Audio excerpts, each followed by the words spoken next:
শরীফ ওসমান হাদিও তার প্রত্যেকটা বক্তব্যে এই শাহাদাত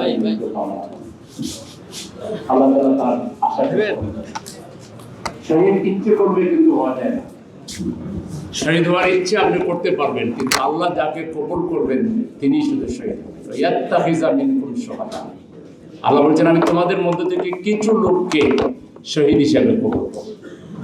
শাহাদাতের মর্যাদা এত বড় যে আল্লাহ সবাইকে এই মর্যাদা দিবেন না। আল্লাহ তার গোলাপের বাগানের সবচেয়ে প্রস্ফুটিত গোলাপকেই শহীদ হিসেবে কবুল করেন। শহীদ শরীফ ওসমান হাদি তিনি অন্যায়ের বিরুদ্ধে কথা বলেছিলেন, তিনি আধিপত্যবাদের বিরুদ্ধে কথা বলেছিলেন, তিনি জুলাই বিপ্লবের আকাঙ্ক্ষাকে বাস্তবে রূপ দেওয়ার জন্য তিনি তার ভয়েসকে রেজ করেছিলেন। এই ভয়েস বাংলাদেশের সীমা ছাড়িয়ে আধিপত্যবাদী গোষ্ঠীর তত্ত্বের তাউজকে নড়বড়ে করে দিয়েছে। একজন শহীদ শরীফ ওসমান হাদিকে আন্তর্জাতিক আধিপত্যবাদী গোষ্ঠী বরদাস্ত করতে পারে নাই। এটাই শহীদ শরীফ ওসমান হাদির সবচেয়ে বড় সফলতা।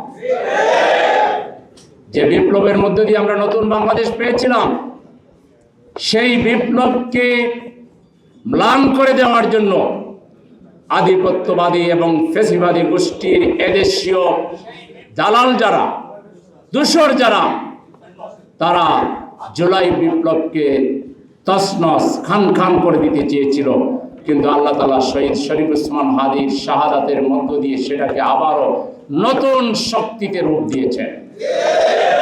শহীদ শরীফ ওসমান হাদির প্রতিটি ফোঁটা রক্ত এক একটা মিসাইল হয়ে আগামী দিনে আধিপত্যবাদী শক্তিকে রুখে দাঁড়াবে।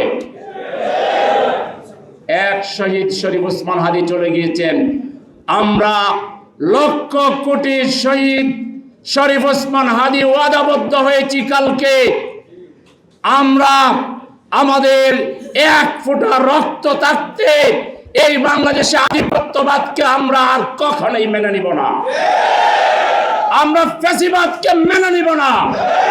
যদি সারা বাংলাদেশের লক্ষ কোটি মানুষকে জীবন দিতে হয়, আল্লাহকে সাক্ষী রেখে বলছি আমরা লক্ষ কোটি মানুষ জীবন দেব, আধিপত্যবাদকে কখনো মেনে নেব না, নব্য ফ্যাসিবাদকে কখনো মেনে নিব না।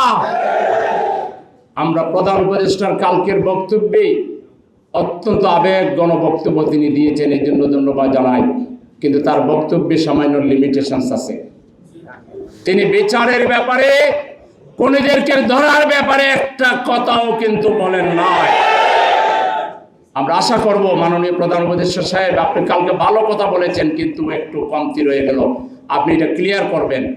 আমরা বেশি সময় দিতে পারবো না, খুনিরা কোথায় আছে আপনাদেরকে জানাতেই হবে এবং খুনিদেরকে পাকড়াও করে বিচারের মুখোমুখি করতেই হবে, নাহলে শহীদ শরীফ ওসমান হাদির প্রতিটি ফোঁটা রক্ত দাবানল হয়ে বাংলাদেশের 58,500 বর্গ কিলোমিটার মাটিকে জনতাকে জাগিয়ে তুলবে আর ফ্যাসিবাদের কবর রচনা হবে। যারা ফ্যাসিবাদকে তুষণ করে, আধিপত্যবাদীদেরকে তুষণ করে, কারো দোয়া নিয়ে দয়া নিয়ে বাংলাদেশে রাজনীতি করতে চান, ক্ষমতায় আসতে চান, তাদের কপাল পুড়ে গেছে, আপনারা এটা আর পারবেন না। সুতরাং আমরা সরকারের কাছে জোরালোভাবে দাবি জানাচ্ছি, অনতিবিলম্বে খুনিদেরকে গ্রেফতার করে বিচারের মুখোমুখি করতে হবে এবং বাংলাদেশের তৌহিদি জনতা, দেশপ্রেমিক জনতাকে শহীদ শরীফ ওসমান বিন হাদির সেই রক্তকে সামনে নিয়ে আজকে নতুন করে আমাদেরকে শপথ নিতে হবে। আমরা নীরব হব না, নিস্তব্ধ হব না, নিতর হব না, যতক্ষণ পর্যন্ত বাংলাদেশের 18 কোটি মানুষের হাতে আমাদের দ্বারাই বাংলাদেশ পরিচালিত হবে।